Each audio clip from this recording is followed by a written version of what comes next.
Good evening to everybody. Oh. Tonight we will make this transmission in English, not exactly in English. Actually, it is more Biche-Lamar, sort of Biche-Lamar, because the President of the Republic give us the example to speak English. I don't understand why he spoke English, because he was in Israel, and in Israel the language official is not English. It is Hebrew or Yiddish. But he doesn't speak English he doesn't speak Hebrew or Yiddish, so he spoke English. Est-ce que vous avez tout compris? Sûrement, c'est Victoria, bien sûr, mais c'est bien sûr. The advantage of speaking. Vous avez un merveilleux accent qui fait que je comprends, voilà. Comme j'ai compris ce que disait M. The Chirac. advantage of speaking English that way, it is the Palestinian way, it is called. It is that everybody is able to understand. Bon, You allez, understand vous what I arrêtez mean? parce que sans ça, ils vont It is tous, a provocation. ils vont It is a sont tous provocation. en train de chercher la Alors, bonne non, mais fréquence, c'est la- en disant on s'est trompé, c'est pas là. C'est à peu près la seule façon de prendre cette affaire qui est totalement révoltante. Totalement révoltante. D'abord parce que le président de la République française aille se friter avec un bidas israélien dans les rues de Jérusalem, parce qu'il s'est littéralement frité avec lui. You're talking to me. You're talking to me. You fuck my wife. Mais c'est monstrueux, mais qui c'est ce type qui est à l'Élysée? On avait là. Look at me, you're talking to Pour me. une fois, moi j'ai trouvé sympathique. Oh, c'est grotesque. Alors en plus, il est président de la République française et il fait ça, je dis en anglais, c'est même pas de l'anglais, c'est une espèce de biche-lamar, une espèce de langue international English. Basic English. Mais c'est même pas du basic English. C'est le parce volapük que- dont parlait De Gaulle. Voilà, c'est le volapük. Le basic. Alors vous entendez la voix de Nicolas Bonal, je le précise, et de Victoria, bien sûr, en plus de la mienne. Oui. Voilà. Mais je me souviens qu'à l'école, quand on apprenait le Basic English, il y avait 400 mots dans le Basic English. Là, il y en a 40. Là, il y en a 40. Ou 20 fois 20. You talk to me. Racine de 40. Bon, vous soufflez sur mon enthousiasme, je croyais Non, que je écoutez. commençais à parler anglais, eh bien C'est non. pitoyable. C'est pour ça qu'elle terrible. apprécie Chirac. Moi, Vous comprenez l'anglais. pourtant, Dieu sait que je n'aime pas ce personnage, je n'aime pas la République.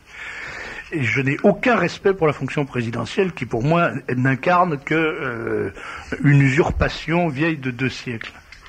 Mais là, à ce point, c'était déshonorant. Je me sentais profondément blessé dans mon identité de Français par l'attitude de ce personnage vulgaire, médiocre, qui était en train de se prendre de bec avec un bidas israélien. You want to blow off my fist? You want to blow off my fist?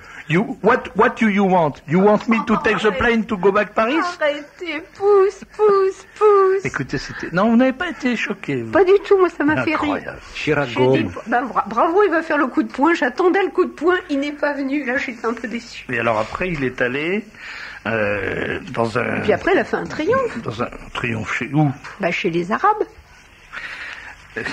Alors en plus, ça prouve quoi? C'est vraiment en poignet vilain, il vous oindra, ou poignet vilain, il vous poindra. Il va à la Knesset. D'abord, il ne devait pas y aller à la Knesset. Vous savez pourquoi il voulait pas aller à la Knesset? Non, ça je ne sais pas. Parce que quand les organisateurs du voyage israéliens lui ont proposé une visite à la Knesset, il a répondu non, je veux pas faire la même chose que Mitterrand. Donc il a refusé.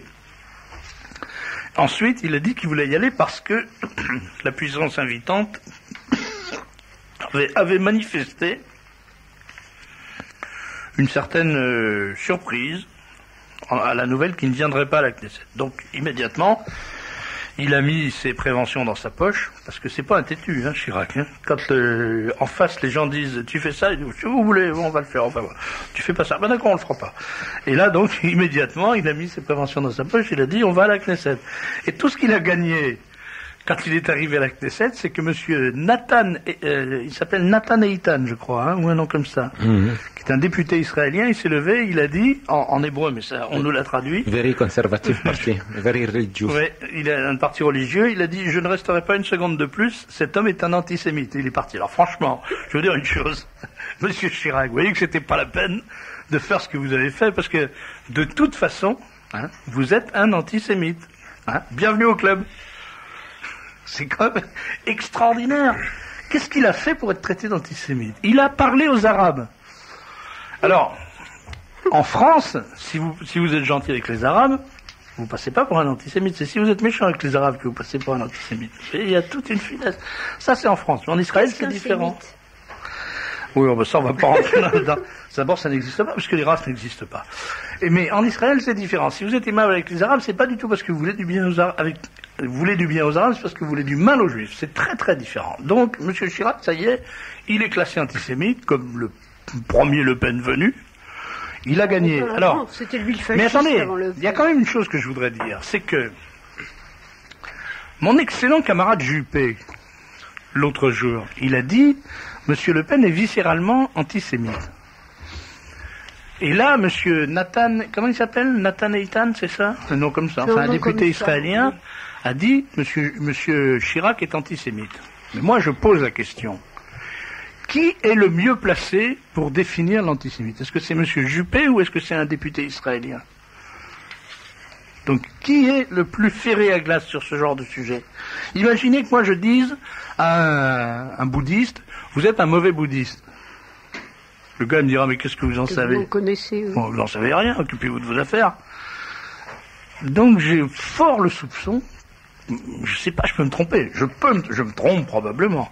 Enfin, il me semble quand même que, en matière de désignation des antisémites, je préférerais faire confiance à un député israélien qu'à un Premier ministre français. Vous voyez? Bah, c'est des idées à moi, ça. On est obligé de... Alors, qu'est-ce que je voulais dire d'autre? Donc ce soir, je reçois Nicolas Bonal, que vous avez entendu, et avec qui on va parler d'un sujet qui lui tient particulièrement à cœur, puisqu'il y a consacré un livre. C'est les rapports des stars du cinéma, essentiellement d'ailleurs, françaises, américaines et de toutes les nationalités, avec le comment peut-on dire, l'ombre, avec comment vous diriez ça, Nicolas, avec la part d'ombre de la réalité. Ça, c'est un livre qui s'appelle La damnation des stars. Oui. Au fond, est-ce que les stars, est-ce que la réussite de ces gens qui font du cinéma ou qui font de la musique est une réussite qui est payée par un pacte? C'est un peu ça la question que ça pose. La notion de pacte est intéressante si on se rappelle la légende de Faust, justement, qui est liée, pense-t-on, à des initiations d'imprimeurs au XVe siècle, après Gutenberg. Et à cette époque, donc, on crée ce mythe faustien pour parler du rapport qu'il y a entre l'écrit qui va entrer dans le grand public, alors que jusque-là il est réservé aux copistes, au moins dans les monastères, et qui va révolutionner, lors de la Renaissance et de la Réforme, toute la civilisation européenne. Au XXe siècle, on est au même point, c'est-à-dire que le village médiatique, la galaxie Gutenberg dont parle McLuhan, crée de nouveaux héros mythologiques, parce que je me suis référé un petit peu au côté faustien, mais également au côté grec, la tragédie grecque, avec les médias qui jouent un peu le rôle du cœur dans les tragédies grecques, et qui invitent le spectateur à s'apitoyer sur le héros, qui est également maudit par les dieux, qui est puni par les dieux, qu'il s'agisse de Ajax, de Achille ou de évidemment Hercule par exemple. Alors pour le cas des stars, on est arrivé au XXe siècle dans une configuration particulière qui fait que aujourd'hui quelqu'un peut être connu universellement. Lennon disait, qui est un des personnages les plus sinistres dont je parle dans le livre. Alors c'est John Lennon qui était le leader des Beatles, le fondateur des Beatles, qui a beaucoup de faces d'ombre comme la plupart des très grandes stars qui nous intéressent. Et il disait qu'il était plus connu que le Christ dans les années 60. Donc il y a vraiment la volonté de créer une religion de substitution, une espèce de religion noire, comme une marée noire, quoi, qui s'est emparée de la planète, en contrôlant ce que Guénon appelait le domaine subtil. C'est-à-dire qu'on sait que le malin, comme on dit aujourd'hui, s'attaque aux individus essentiellement par la manipulation du domaine subtil. C'est-à-dire le domaine du rêve, le domaine de la fantaisie, pour parler le langage des romantiques allemands. Alors on va parler de tout ça, Nicolas, dans quelques minutes. Je crois que c'est un sujet intéressant. C'est un sujet d'autant plus intéressant que depuis quelques années, on sent une espèce de montée en puissance des cultes ou des paracultes sataniques, et que tout ça est très lié, puisqu'il y a de nombreux groupes de rock qui sont très très ouvertement dédiés ou consacrés aux forces, aux puissances d'en bas. Est-ce que vous avez l'impression, parce que c'est le résultat d'une enquête longue, de longues recherches, ce livre, est-ce que vous avez l'impression que réellement des grandes vedettes du monde du spectacle, que ce soit du cinéma ou de la musique, ont, disons-nous, signé un pacte avec les forces du mal pour réussir en échange d'une prosternation devant ces forces du mal et en échange d'un service rendu. Alors, il y a le don symbolique de soi-même au diable. On peut donner l'exemple de Sting, qui a dit qu'il avait eu l'impression, la première fois qu'il avait eu du succès, d'avoir vendu son âme au diable. Il y a... Alors Sting, je crois que pour nos auditeurs, il faut préciser, le chanteur de Police. C'est un chanteur de... Oui, c'est quoi, du rock and roll, post-punk, hein, c'est un groupe qui a été monté artificiellement, comme beaucoup de groupes, par des marchands de fringues à la fin des années 70, pour essayer de récupérer la jeunesse, puisqu'on voit ce que dit Debord, c'est que la société a réussi à transformer l'insatisfaction en marchandise. Et c'est une très belle phrase et qui explique parfaitement tout le succès de la rébellion au cinéma ou à la télévision ou évidemment dans la chanson, dans la musique pop à la fin des années 60. C'est-à-dire au moment où il y a cet échec de la révolution 68arde un peu planétaire, de la génération du baby boom, on lance tous ces produits qui flattent l'insatisfaction des jeunes et on crée une nouvelle typologie de marchandises qui est basée sur la commercialisation de sons et d'images qui évoluent dans le monde subtil. Mais pour répondre à votre question, je cite plusieurs fois dans le livre le nom d'artistes qui ont eu maille à partir réellement avec ce qu'on pourrait appeler la contre-initiation ou avec des pratiques de magie noire. Brando, sa fille a reconnu au moment du procès qu'il pratiquait le vaudou. Lui-même a perpétré des actes assez répugnants avec des fœtus de ses maîtresses qu'il avait fait avorter dans les années 50 lorsqu'il était encore acteur de théâtre. Entre autres détails scabreux, on peut citer également donc les Beatles aussi, puisque notre ami John Lennon, donc qui a été assassiné en 1981 dans l'immeuble où on a tourné Rosemary's Baby, donc à New York, a été donc, je rappelle que ce film qui a été tourné par Polanski en 1968 est une description de la naissance de l'Antéchrist, hein, donc c'est quand même un sujet relativement sérieux dans ce domaine. Et Lennon, lui, pratiquait également la magie noire, des thérapies psychanalytiques liées au cri primal. Cette affaire de psychanalyse, d'ailleurs, est intéressante puisqu'elle est liée au cri primal. Marilyn Monroe a pratiqué la psychanalyse et elle est morte de soins intensifs, hein, si j'ose dire, psychanalytiques donnés par le docteur Grinson à l'époque. Et elle pratiquait 2 cures de psychanalyse par jour. Or, on a baptisé dans les milieux traditionnels la psychanalyse comme science anti-chrétienne, une espèce de sacrement du diable, parce que qui a psychanalysé le premier? Le docteur Freud, c'est-à-dire qu'il lui a demandé de descendre au tréfonds de lui-même pour appliquer ces recettes inquiétantes. Et cette question est importante dans le domaine des médias, parce que la plus grande école d'acteurs de l'après-guerre, c'est l'acteur studio, qui est formé par Lee Strasberg, réfugié politique en 1938, par Elia Kazan, le fameux directeur d'acteurs des grands films là, sur les quais et d'autres chefs-d'œuvre des années 50-60, mais dont le frère était aussi psychanalyste. Et ces gens-là ont pour but de descendre au tréfonds d'eux-mêmes et de, en quelque sorte, pour reprendre la formule de Virgile, si je ne peux pas passer par le ciel, j'essaierai de faire bouger l'enfer, donc de défendre au tréfonds le plus bas de la personnalité, pour faire remonter des remugles et essayer après d'agir sur un plan magique dans la société. Alors pour répondre encore à votre question, on a des exemples de chanteurs qui ont pratiqué la sorcellerie, comme Jim Morrison, qui a fait un mariage sorcier, qui avait avec une journaliste de radio et de presse écrite qui s'appelait Patricia Kennelly, et il a copié le mariage d'Henri VIII, l'heureux fondateur de l'église anglicane, et d'Anne Boleyn, en pratiquant une messe néo-gothique et sataniste. Enfin, lui, il n'avait pas épousé sa fille, quand même. Oui, il n'avait pas épousé sa fille. Il était plus sain à bien des égards, d'ailleurs, puisque, après tout, il se réclamait aussi de Céline et de Nietzsche, donc pas forcément de personnalité suspecte. Mais on peut aussi citer l'exemple de Jane Mansfield, qui pratiquait des messes noires dans sa villa du Pink Palace à Los Angeles. D'ailleurs, c'est amusant de voir le nombre de catastrophes qui se produisent dans cette ville.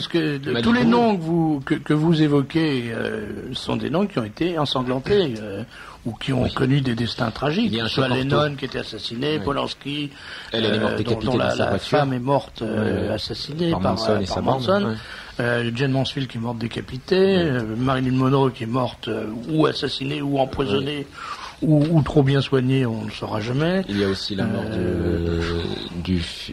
la pendaison de la fille de Brando, puisque je parlais Brando, de son fils maudite, assassine son gendre et sa fille se suicide.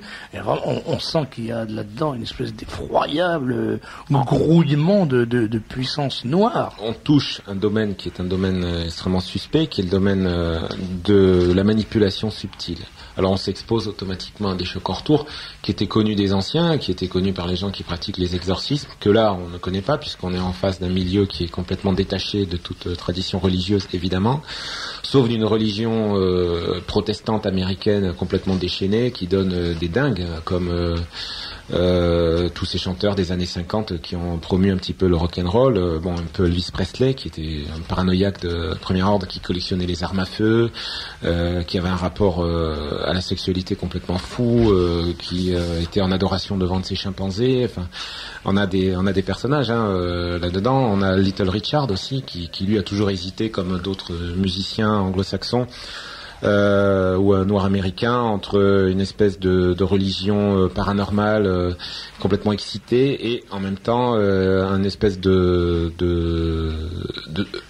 volonté dionysiaque de déchaîner complètement cela. Alors c'est important cette référence à Dionysos, je l'évoque plusieurs fois dans le livre parce que j'ai retrouvé des textes d'Erasme qui datent du XVIe siècle où il parle des différents agissements que l'on peut exercer sur les foules par rapport à la musique. Alors il y a une manipulation subtile qui est celle qu'on connaît dans les églises où il s'agit d'inviter les âmes à la prière, et puis il y a une manipulation déchaînée qui doit déchaîner des forces obscures.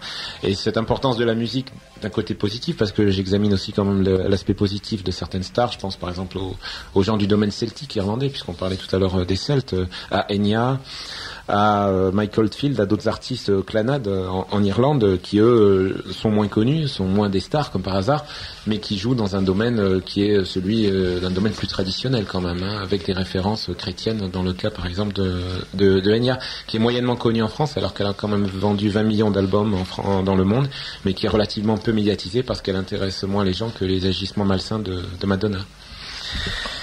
Oui, un auditeur nous fait remarquer effectivement quelque chose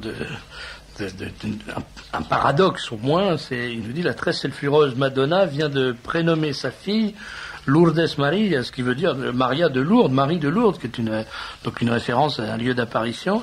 Est-ce que ça vous inspire un commentaire ? Oui, parce que j'étais à Londres pendant quelques jours, donc j'ai lu un peu la presse là-bas et elle parlait d'un besoin de protection. C'est quand même curieux, hein.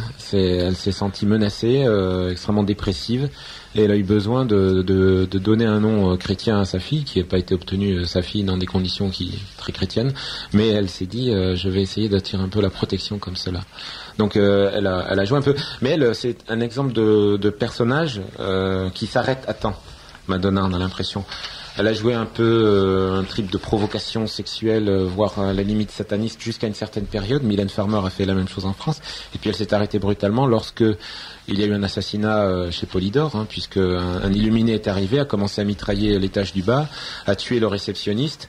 Et elle a reculé depuis. Elle a joué moins la provocation dans l'équipe, elle a joué moins de références sexuelles, et c'est quelqu'un qui est devenu plus prudent, qui a une espèce de message céleste, ou pas forcément céleste, un message infernal, disant tu dois t'arrêter.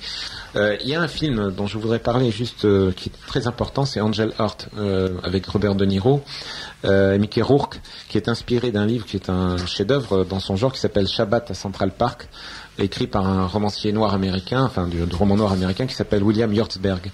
Donc le film, c'est le film d'Alan Parker qui est sorti il y a une dizaine d'années, et il s'inspire un petit peu de la vie de Frank Sinatra. Donc c'est un chanteur qui s'appelle Johnny Fontane qui disparaît pendant la guerre au moment où il doit payer à Louis Cipher son dû, c'est-à-dire son âme.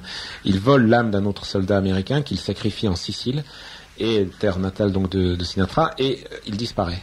15 ans plus tard, on envoie un détective qui s'appelle Harry Angel, payé par Louis Cipher, à la recherche de ce mystérieux Johnny Fontane. Et il se trouve que c'est lui-même. C'est Harry Angel. Donc c'est un film, un sujet extrêmement pointu qui montre à quel point on essaye à un moment donné d'échapper à une espèce de vocation. Parce que ce sont des gens qui ont tout, en théorie, les stars, pour être heureux, et qui sont en général formidablement malheureux.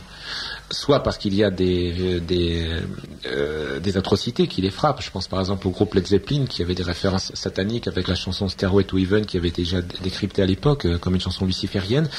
La plupart des gens du groupe sont morts, ou les enfants sont morts, ou ils sont vraiment frappés violemment.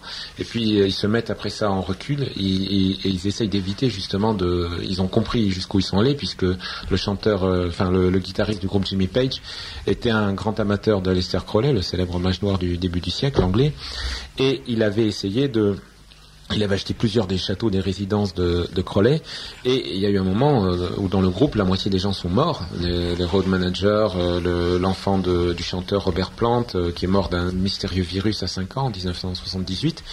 Le batteur, Jimmy Bonham, qui est mort lui aussi on a dit d'un excès d'alcoolisme, il avait trop bu de brandy un soir. Et puis après ça, le groupe a complètement disparu, s'est volatilisé. Puis à un moment où ils essayent de s'arrêter et d'essayer et ils tentent de retourner en quelque sorte dans le droit chemin, ou en tout cas de se faire oublier par les forces obscures. Alors, une dernière question, Nicolas, parce que là, on ne va pas raconter votre livre, les auditeurs peuvent le lire. Le lire, il est passionnant, c'est un fourmillement d'exemples, de cas, d'anecdotes,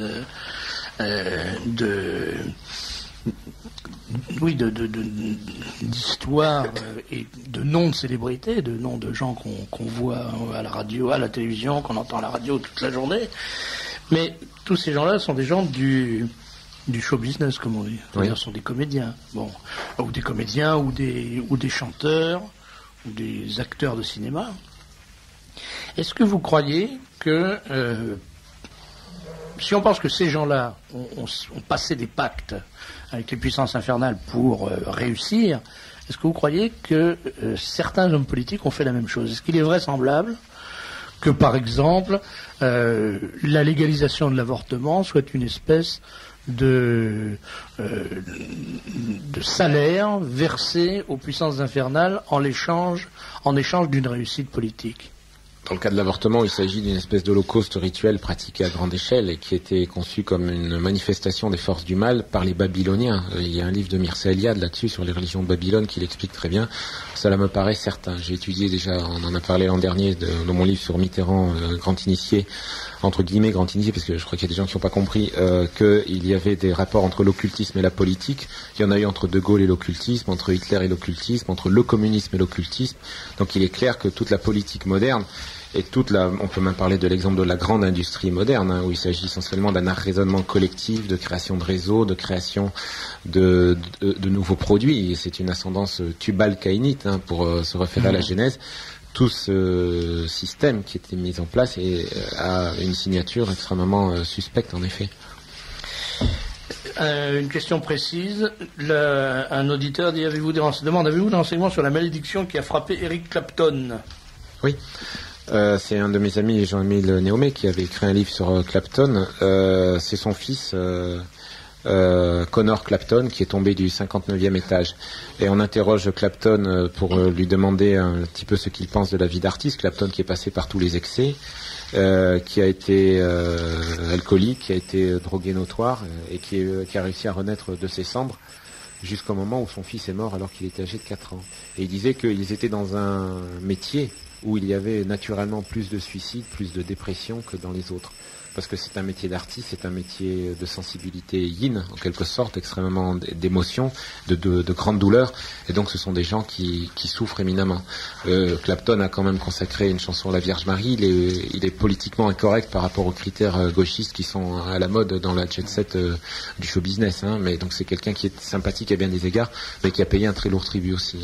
Alors on nous demande de rappeler l'existence du livre de Monseigneur Balducci, Adorateur du diable et rock satanique, qui est paru aux éditions Pierre Tecky et qu'on trouve chez Duquesne Diffusion. Je crois que c'est un livre que vous connaissez, et qui est un livre important, je crois aussi. On évoque l'oratorio de Paul McCartney, Liverpool Oratorio, qu'une auditrice travaille avec sa chorale et elle demande ce que vous en pensez, si vous pensez que c'est quelque chose qui est chargé ou pas. S'agissant de McCartney, certainement quand même. En tout cas, méfiance. Merci Nicolas. Alors, le titre du livre, La damnation des stars, c'est paru chez Philippe Aki. Et je rappelle que Nicolas Bonal publie toutes les décades dans le libre journal de la France courtoise.